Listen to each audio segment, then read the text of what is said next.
Good evening. Welcome to the third Tuesday of the odd month. How many are you here for the very first time to this speaker forum? Okay, cool. That's great. I always ask this question, how many have heard about this for the first time from the Dallas chapter of PMI?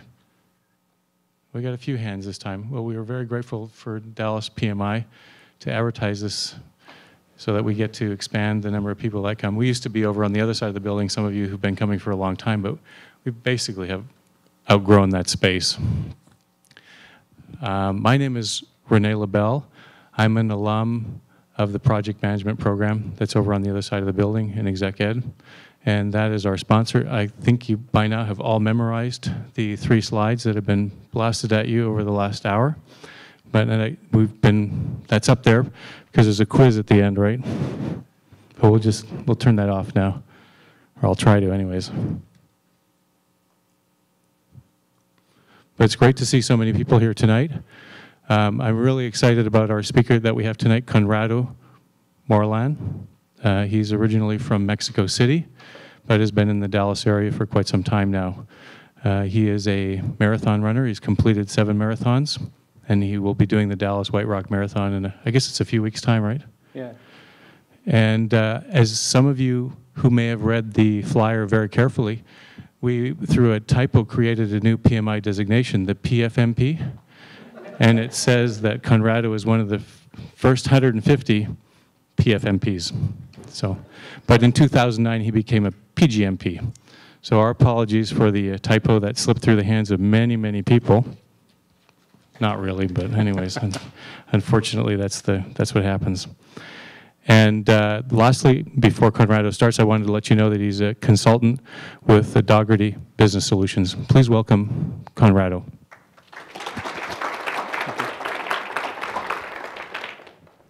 Okay. Good evening. You hear me okay?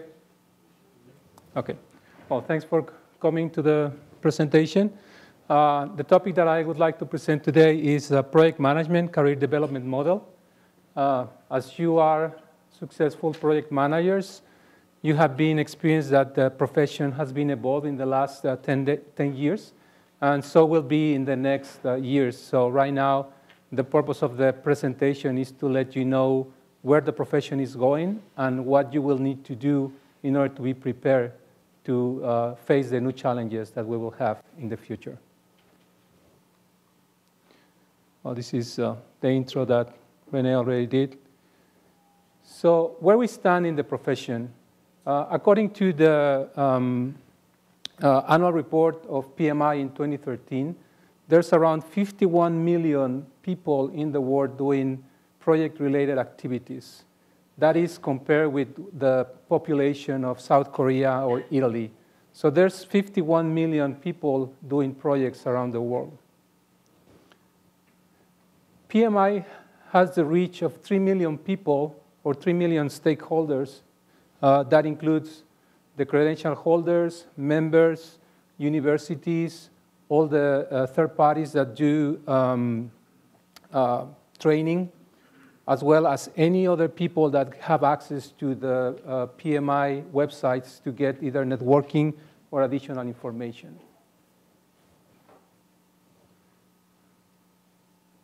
According to the annual report, in 2013, there was around 460,000 members. Based on the last presentation from the CEO of PMI, we have reached the 500,000 members. And there's around 623,000 plus credential holders. So that's the number that we are right now. So with these numbers, the world is working in projects.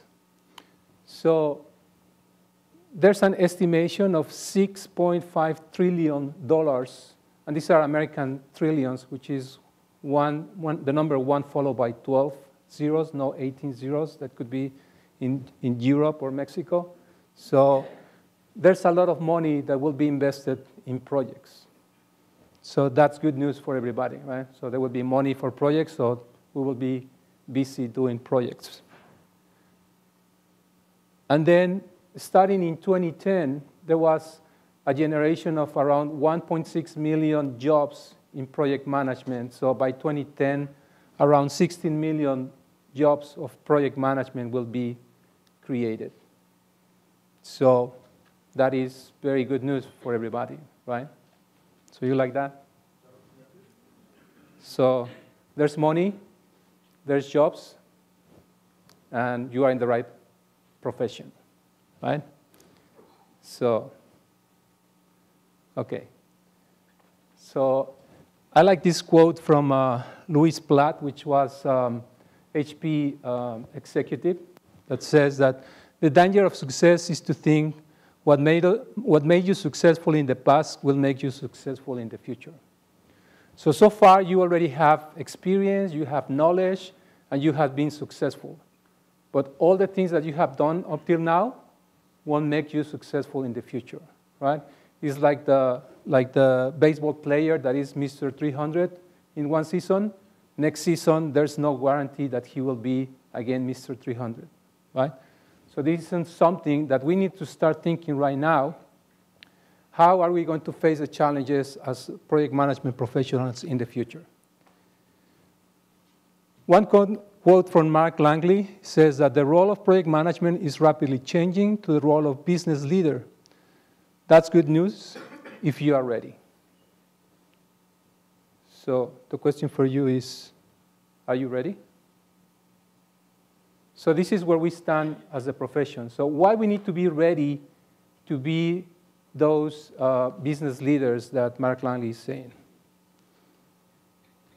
Anybody came to the symposium this year? Okay. So if you came to the symposium, you hear the city of Frisco, 7-Eleven, and Southwest Airlines, how they were working. The city of Frisco doing partnerships with sport teams, the Cowboys, the NHL, the soccer players, the baseball, because Frisco wants to be the city, the best city to create athletes. Then 7-Eleven, the CIO, he has no background in technology. He came from the business, but he was able to do all the alignment of the business with the technology.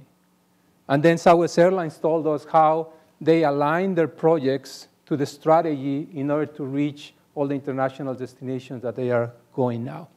So they went from a domestic airline now to also an international airline.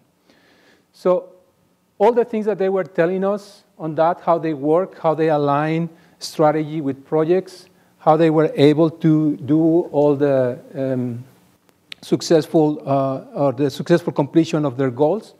They didn't mention the concept by itself, but this is what is called organizational project management. This is a guide that was developed last year by PMI. I was part of the group who wrote the guide, and really what explains is how organizations will be able to align their projects to the strategy, how the strategy will create the project portfolio that needs to be done. So you will be focusing on all the projects that are important for the organization. So you may wonder, what is organizational project management? And you may also be familiar in a way, because some years ago, PMI also published a book that is Organizational Project Management Maturity Model. But that was really to assess how was your level of project management within the organization. But that is part of this. This organizational project management is really a strategy execution framework that will use portfolio management, program management, and project management to consistently and predictable deliver organizational strategy. So this is how we are going to tie all those three elements of project management with the strategy. And when we do that, we will produce better performance, better results, and sustainable competitive advantage. So that's what organizations are looking. So we need to be prepared to understand how the knowledge that we have in project management will be also applied in that strategy execution framework that many companies are following. So just let's go to the basic definition of the three elements of the organizational project management, and we will see how these correlate to the strategy. So portfolio management is the coordinated management for one or more portfolios to achieve organizational strategies and objectives. So they are already telling us that when we have a good project management, portfolio management way to do things, we will be achieving organizational strategies. By definition, programs are part of portfolios.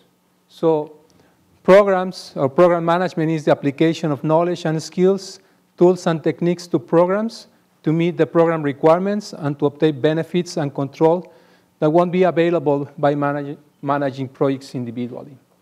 So when you have all those projects individually managed, you won't be able to produce the synergy that is required whenever you have it in a program. And then a new definition for project management that is available in the PMI portal. It says that project management is, again, the application of knowledge, skills, and techniques to execute projects effectively and efficiently, and is a strategic competency for organizations, enable them to tie project results to business goals, and thus better compete in the markets. So you see that the three definitions are related now to strategy of organizations.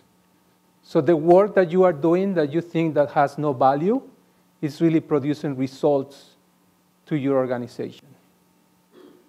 So the thing here is to understand that if we just work in an isolated project and we don't see what is happening around the organization, we may be losing what is the vision that we are creating here. Okay? So it's really important to understand why my project is being executed and how that project will contribute with the organizational goals that the company that I work for is setting. And then finally, strategy this is something that is not new. This definition is from 1971, so it's more than 40 years old.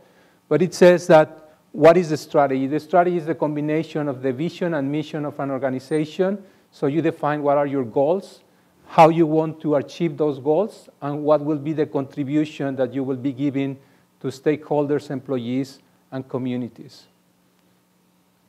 So like the city of Frisco, they want to benefit all the new families that are coming with young childs to become athletes. So they are providing all those facilities, all those sporting facilities to make that happen. Or what 7-Eleven was doing is understanding very well the business and see how the technology that they have will contribute to achieve all those goals. So everybody wants to grow. Everybody has plans. Everybody has challenges. So it's not only the thing that you have defined as strategy and results. You may have the best strategy and you know what you want to achieve, but you may not be able to achieve those results. So what is happening is that there's a chasm that exists between what are strategy and results. So we may spend a lot of money with external consultants, with our stakeholders, stockholders, employees, defining the strategy of where the organization wants to go, but we may not be able to achieve those results. And in order to achieve those results, you may need to have new capabilities or new skills that as a project manager we will also need to acquire. So the response to this is why, if we have a strategy, we don't get results, may be addressed by this quote from Maurice Chang that says that without strategy, execution is aimless, and without execution, strategy is useless. So we need to have the match between the strategy and the results, having a very good execution.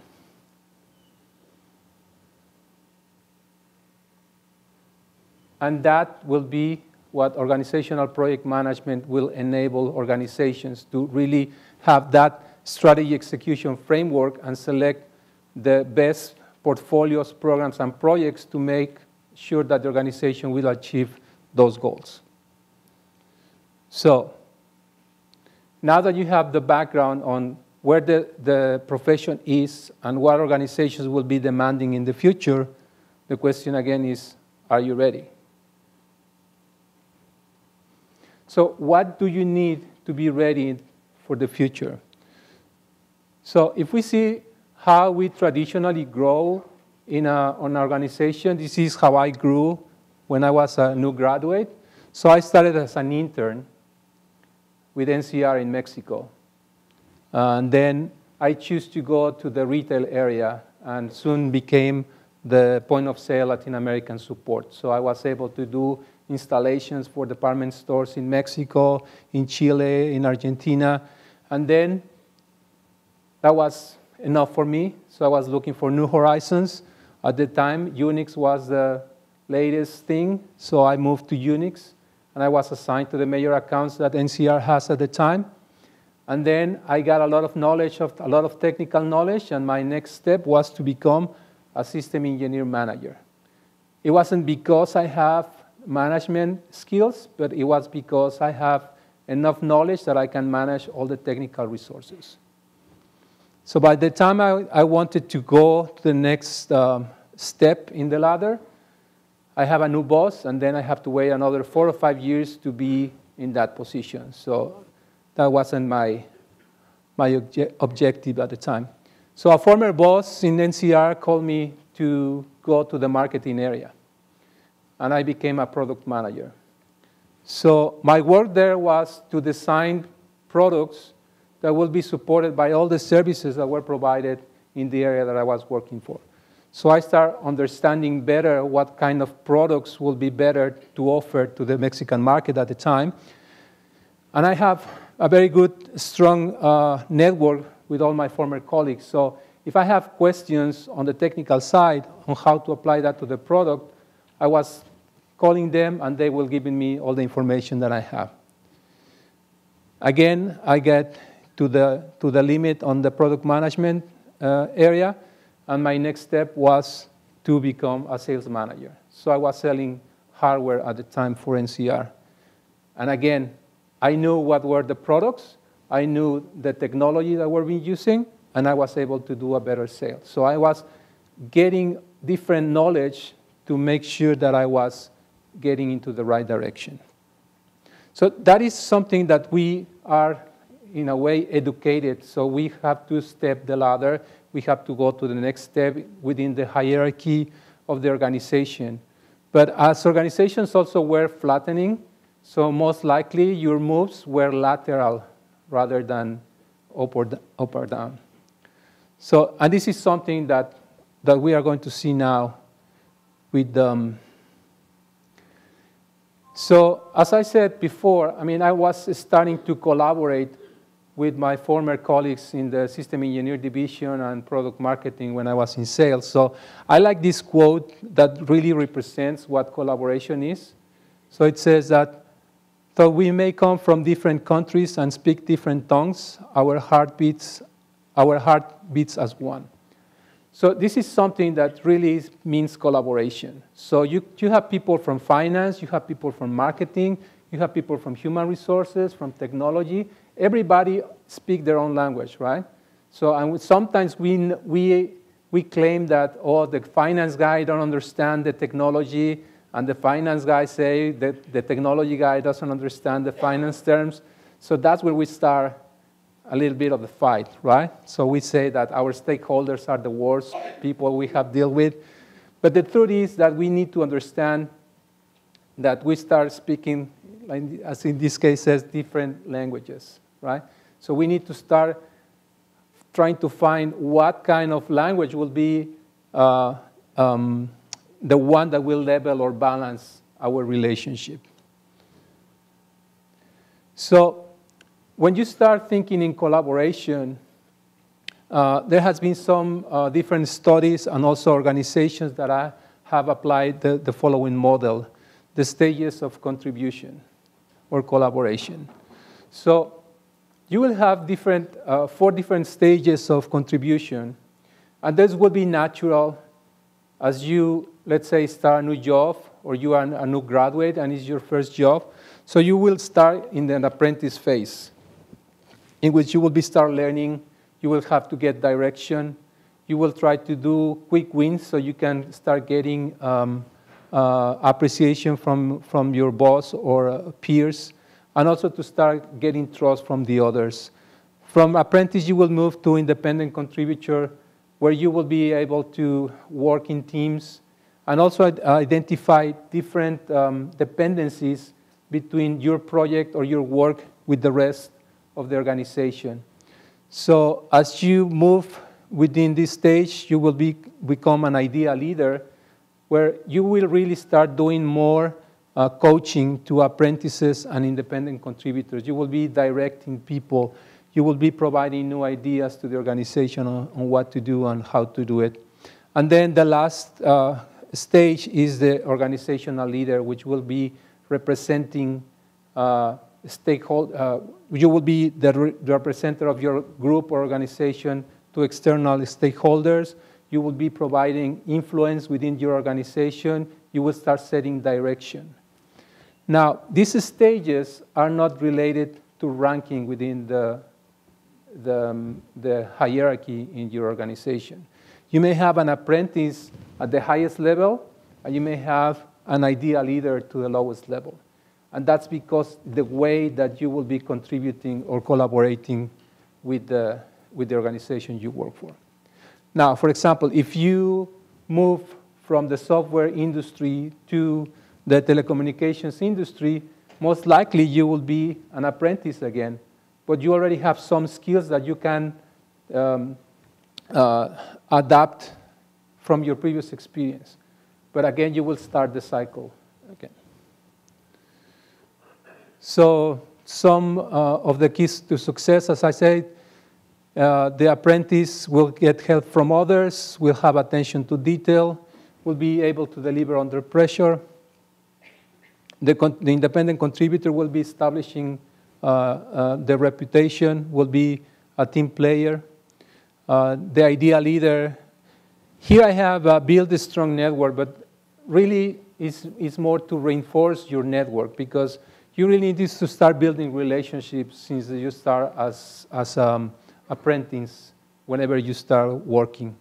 And your network should be all over the place. I mean, it's not only to have your network within the group that you work, but also go cross-functional. Now, the barriers, and here is where we have all these different conflicts when we are saying that my counterpart doesn't understand what I'm saying. So what we need to do here is to identify what are the stage that our counterparts are, so we will be able also to, in a way, communicate with them. If we are talking with an apprentice, we need to speak differently, communicate differently, as we will do it with an organizational leader. So you need to understand where you stand in the stage of contribution and where your counterparts also stand.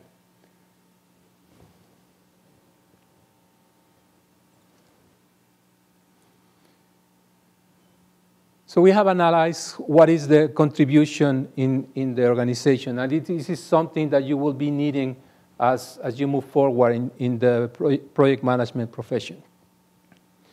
Since a couple of years ago, the PMI started talking about the talent triangle. And the talent triangle includes what PMI has been doing research with different companies around the globe, saying what are the skills that the new breed of project management will require. What are the skills that business leader that Mark Langley is saying will require? So the first skill that is required is project management. So most of you here has that experience, either have certifications with PMI or any other institution, you know methodologies, you know best practices, you already have skills and tools that you can apply to the projects. So what organizations are saying, this is one of the hardest skills to find in the market, but it's one of the easiest to teach. Okay? So the next skill that you need to have is to have strategic and business management. And this relates to how well you know the business, how well you know business processes, and how well you understand the strategy of your organization. Because sometimes you may wonder why my project was canceled if it was very successful, or I was doing everything on time and on budget, but you were not aware that the strategy was changing, or there was some external factors that were affecting the operation of your organization, and then your project was canceled. If you don't know that, or you don't understand that, you may be the best project manager in the world, but you won't be having a job. And then the last skill that the organization said in that survey is that leadership skills are also needed. And what these organizations are saying is that they already have people with leadership skills and with strategic and business management skills. So what they are saying is, like, I can take the pool of people that has those skills and then just teach project management.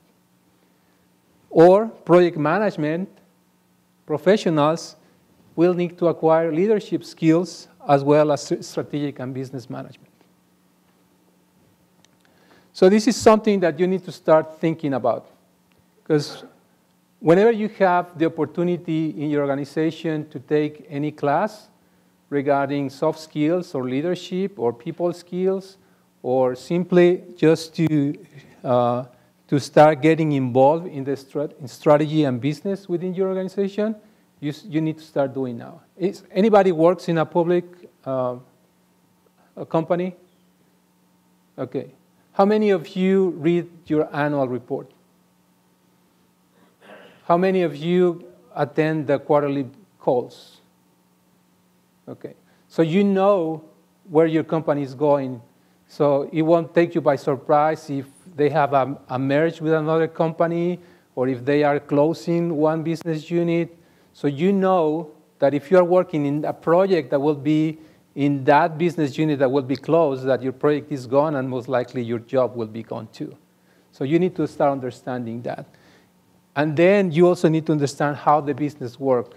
Like, why is failing something in the, let's say, in the financial area when you are doing the invoicing?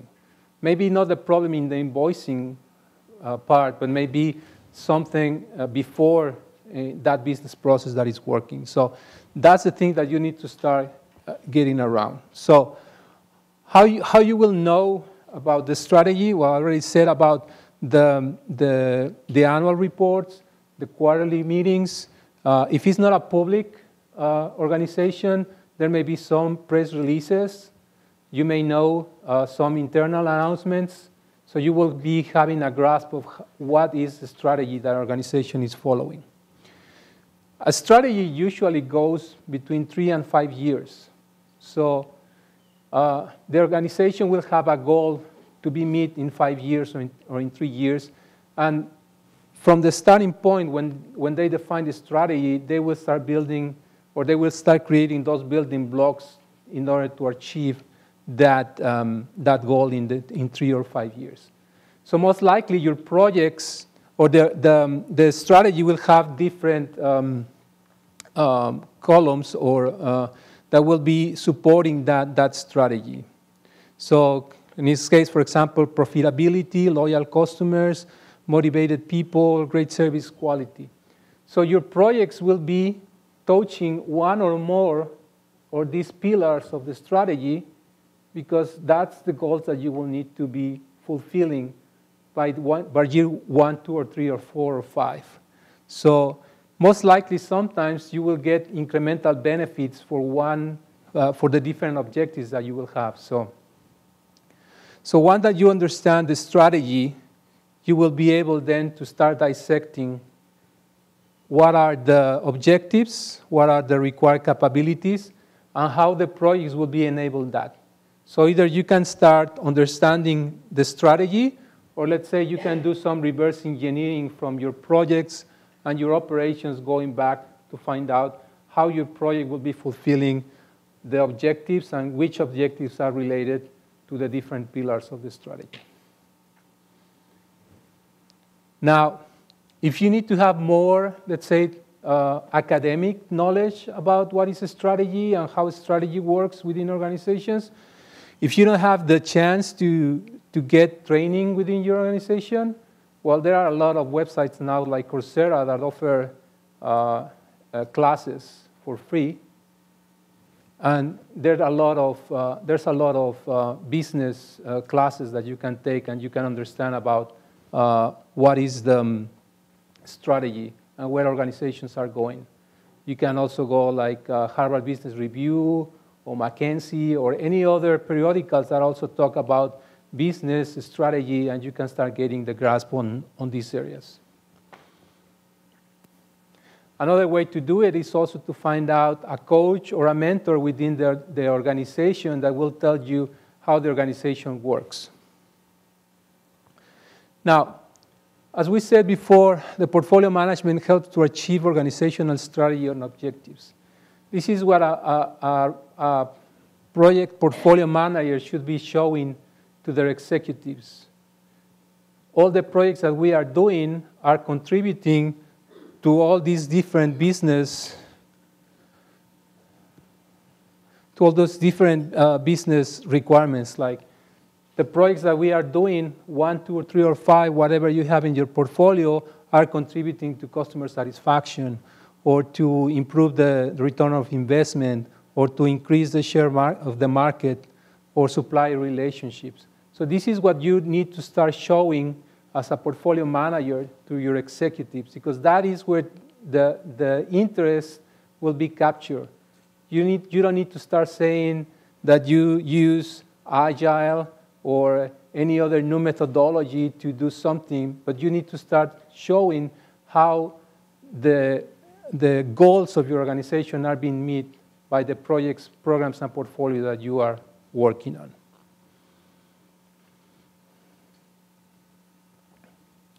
Now, on the leadership side, this quote from Simon Sinek is, leadership is a choice, not a rank. And that really tells us that you don't really need to be at the top of the organization, but you can be a leader within your organization. And then I found this other quote from Cesar Colantuono that really combines the talent, the triangle of talent with leadership. So it says, leadership is using the greatness in you to achieve and sustain extraordinary outcomes by engaging the greatness in others. So if we do the analogy with the triangle of talent, it's like the greatness of you will be all your skills that you have as a project manager. And then the contribution or collaboration that you will have is how you are going to engage the greatness in others, right? So you will work with your counterparts on how to do things. You will start to be mindful and understand that everybody will have different needs, and they will start speaking different terms, but you need to start translating your technology terms into business terms. And then you have, whenever you have the greatness of you and the engagement of the greatness in others, you will achieve and sustain extraordinary outcomes. And Susan, what she says is that in order to achieve and sustain the extraordinary outcomes is that you need to have business, strategic, and financial acumen. So whenever you have that, combined with the skills that you have as a project manager and the contribution and collaboration from your counterparts, you will start becoming a leader. That business leader that Mike Langley is saying in the initial slide that I showed you. So when I started working for DHL back in 2005, the organization started changing. We have a new CEO, and he was really focusing on what kind of projects he wants to do. and he started setting the rules that he wanted to do. So instead of having an IT organization or technology organization, he said we need to have a business IT organization. And business IT became, let's say, the translators between technology and business. So we became a little bit smart on that. The group became smart because we need to start understanding what was the strategy. So our group, as a business IT, we were invited to all the strategic meetings. We were sitting with the CFOs, with the marketing guys, with the sales VPs, understanding what were their needs. And then we will start matching what were the projects that we need to start working on it. We were minded. We understood that if we start talking about technology in our own terms, we won't be able to communicate. So we start understanding and learning from the business. And we start not only getting the knowledge, but also start working in finance or working with the people in operations, visiting the different hubs to understand how the shipments were loaded into the planes, what was the importance of having the barcodes in those shipping levels, etc. And we became also agile because we know that strategy changed because there are a lot of factors, external factors that we cannot control.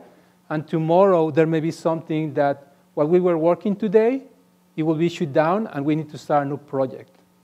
I was part of the regional group, and there was one time when Venezuela decided to change their currency and remove zeros from so 1,000 became one new Bolivar. So that was crazy. I mean, everything that we have done and we were focusing, we have to remove all those resources to make sure that that project was completed, because also there were some regulations that the Venezuelan government had, and if we don't comply with that within a determined, in the schedule that they have set, we will be getting fines. So you need to start thinking, it's not the scope, it's not the budget, but it's how the strategy will change and how the external factors will impact the work that I'm doing. You also need to become resilient. So you will find hardship in your projects. But you, as the leader, you need to focus on what is the solution, not in the problem. You will be finding people that will be running like beheaded chickens from one way to another and just creating panic around you. So you need to focus and say, okay, so what is the problem? What we need to do, what resources we need, what escalation I need to do, and how we are going to work. And then you need to be transparent also. Because if you are not transparent, whatever hardship you are showing in your project, if there's something that needs to be communicated immediately, that's the best way to go. Because you may be taking actions, or somebody else may be taking actions to get you back in course. But if you take too long, you are not agile enough to communicate that, then it may be causing another problems. So we became smart, as I said. It's really trying to understand the strategy, be minded with the people that we work, being agile, adapt to the change is something that we need to do very quickly, be resilient, and be transparent. Okay.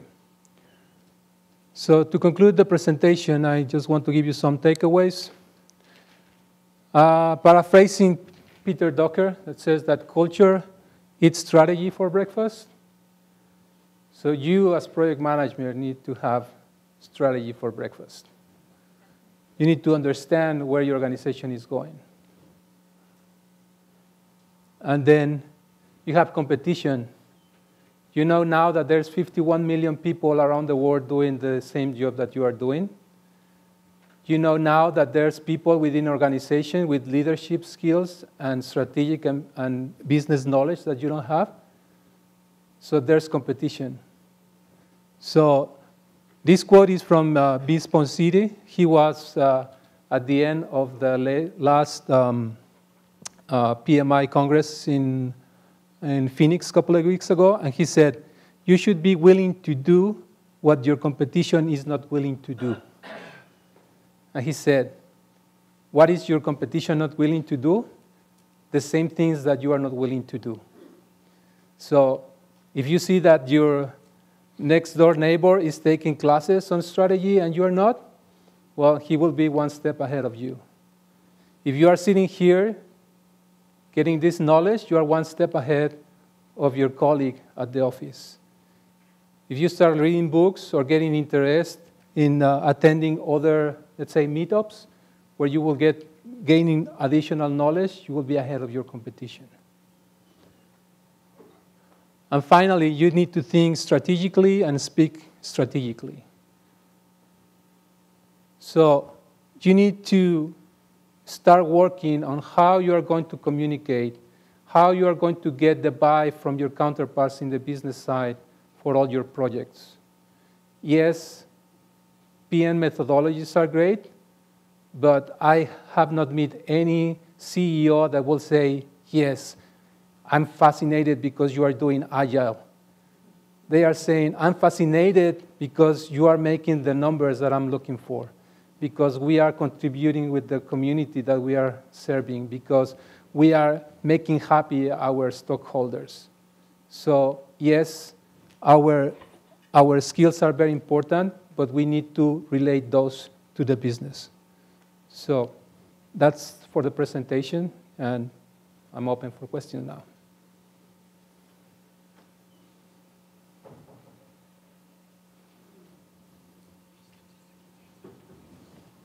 Any questions? Oh, wow, it looks like you hit a home run here. Here, I'll pass the mic over to you.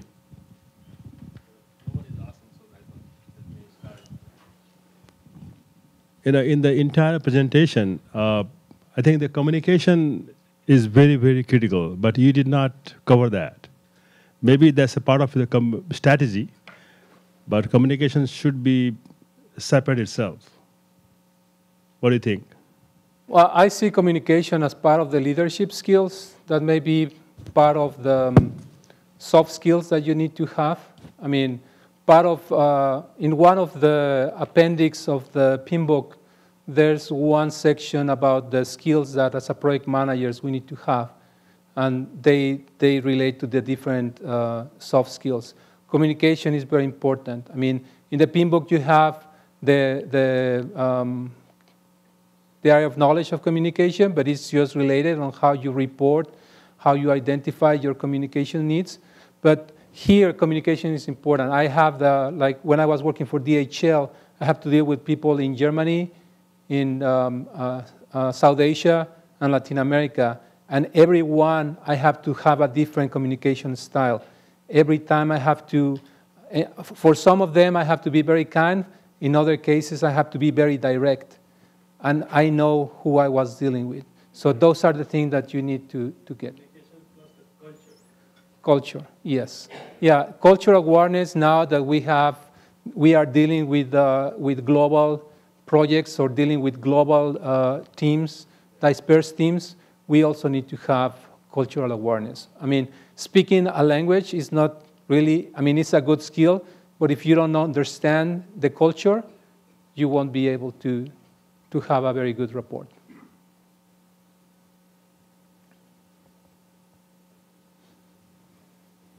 Here.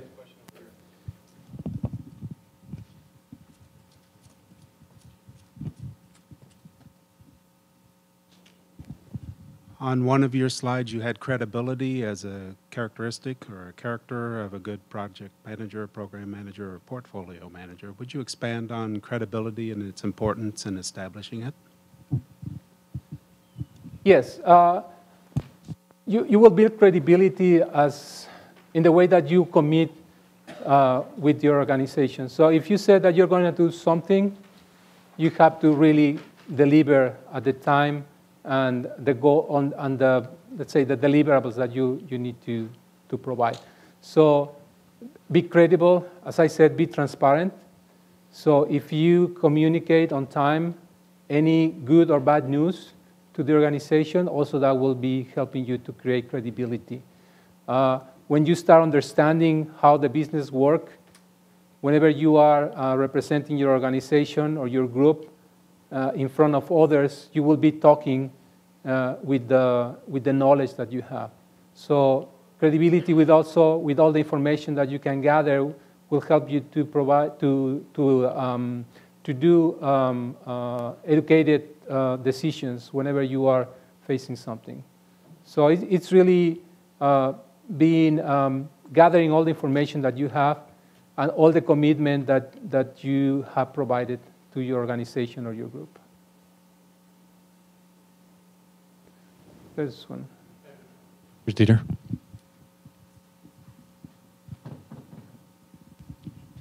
Just to supplement as a question now, I think the credibility, from what my observation has been in my career, is also not so much between, let's say, the project manager and the executives or the organizational structure, but is within the team itself. If the project manager has no credibility among his team partners, it becomes a very, very difficult situation for him to accomplish anything. I don't know if this is your own observation. Yeah, and it's part also of building trust within your team. Comes with it. Yeah, so if you trust your team, they will trust you, and you will be more credible too. There was one here.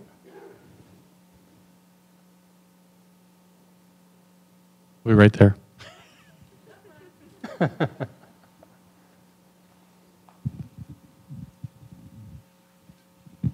So you talked about greatness in others. What are your strategies for creating greatness in others?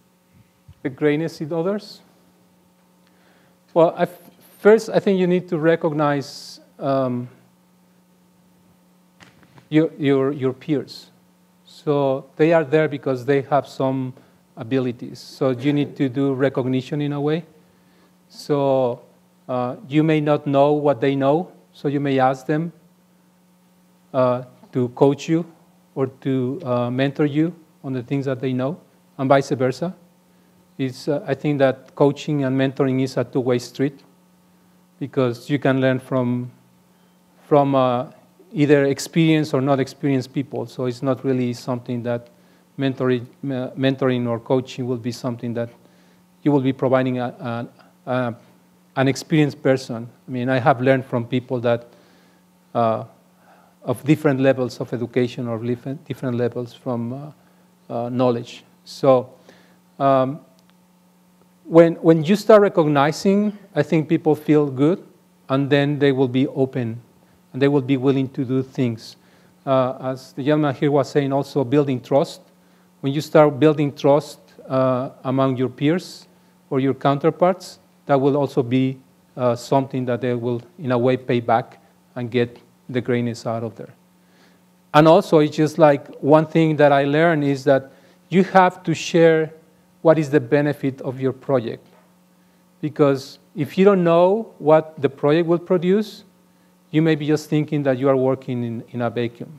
But if you tell your counterparts, your team, this is what we are going to achieve, or this is the important part of this project is going to provide to the organization, they also start engaging. So they are staying, they get enthusiastic about things to do.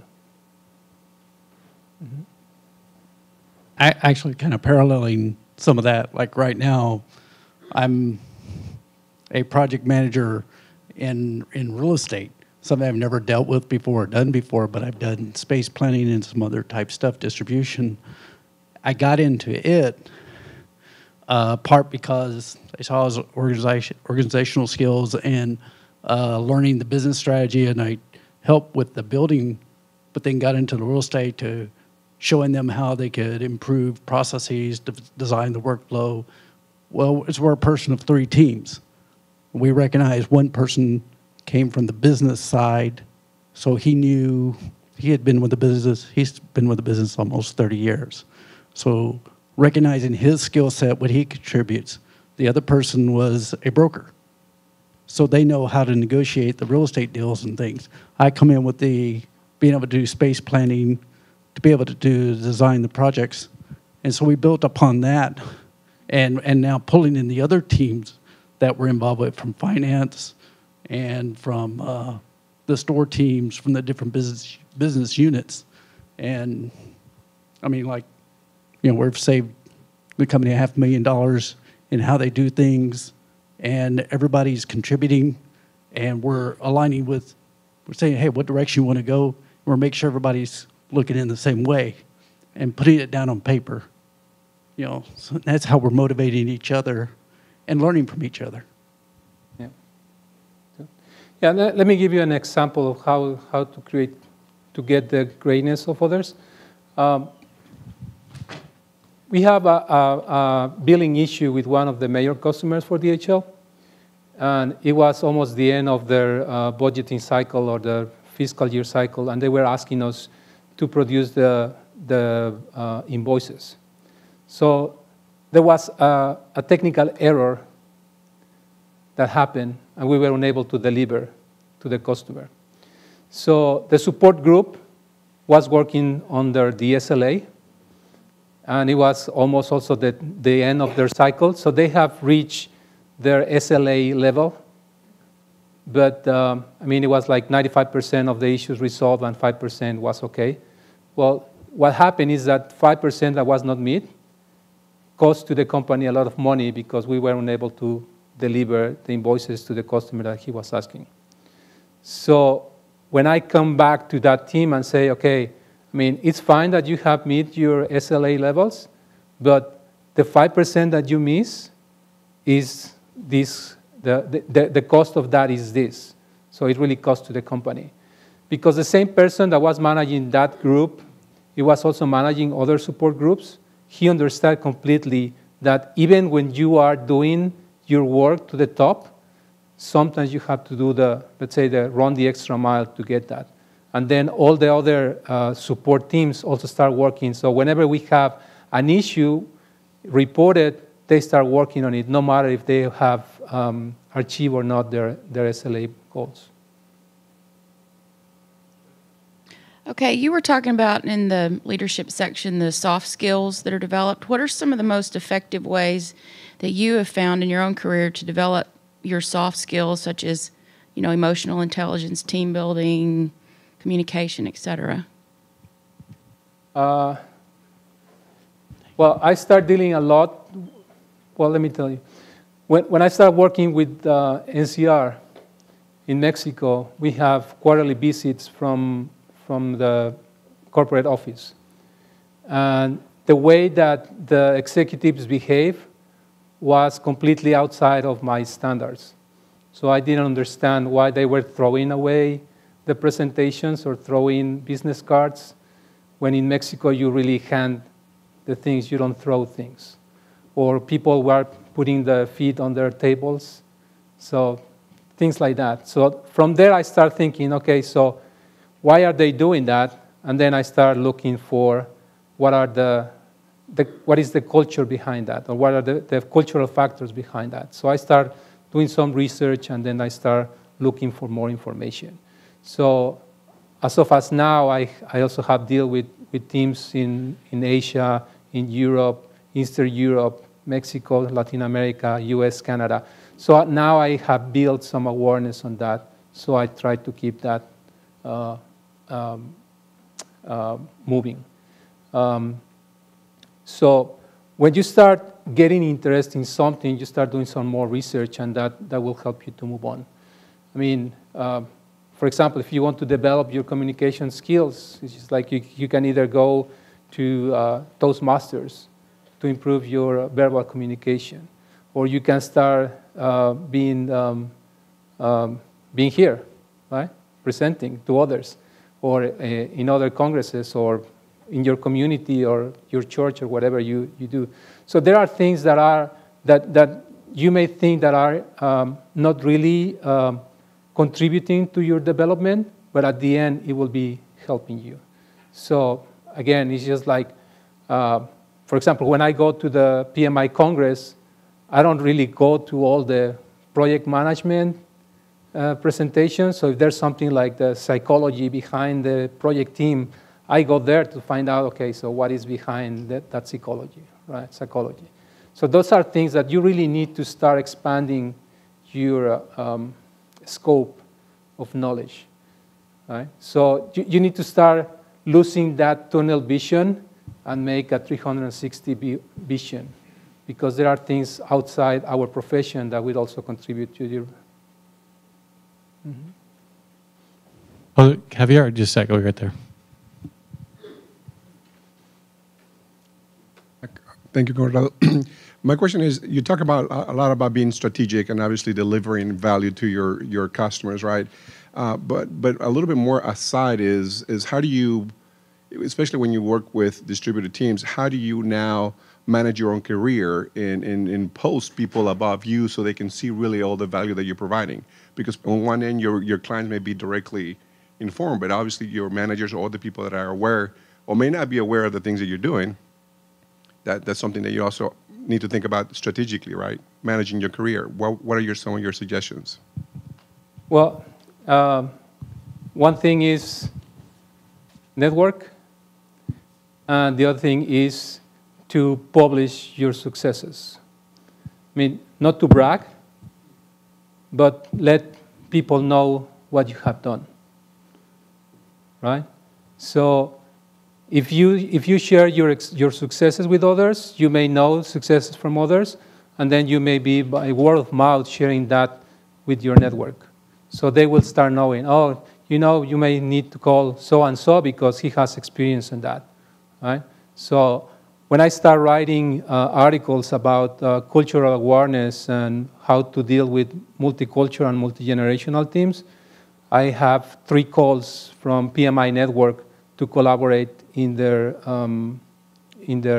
articles, because they Googled me and they found out that I was writing that. So it's something that if you have a knowledge on something, write an article. People will know that you will be the one to call whenever somebody's looking for that. So again, it's just communicate your successes. I mean, if you want to brag, it's fine. I mean, you can do it, right? But if you communicate within your community, within your group, within your company, and even outside your company, you will be known. So that will really help you. I'm coming.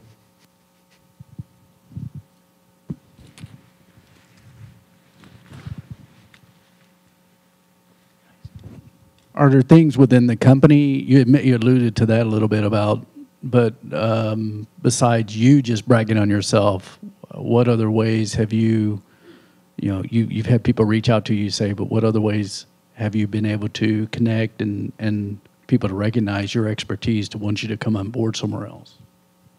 Besides just publishing, I mean, the networking and all. Well, my current job I got by networking, so people knew what I was doing.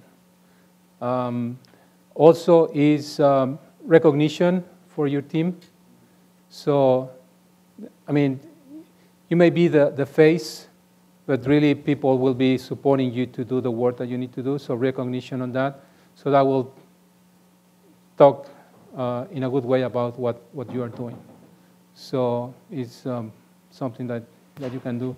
But I mean, networking is also good. I mean, participating in these kind of events, or like in the symposium this year, or any other meetup that are around the area, I mean, people will start knowing that you know something about that nobody else knows.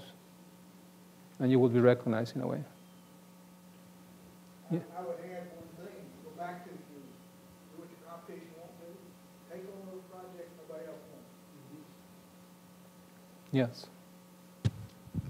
Yeah, because that will give you a better, I mean, that will create trust in you, and that you are really taking the challenge on those projects that nobody wants. Any more questions? As you can see tonight, Bart is our video recorder.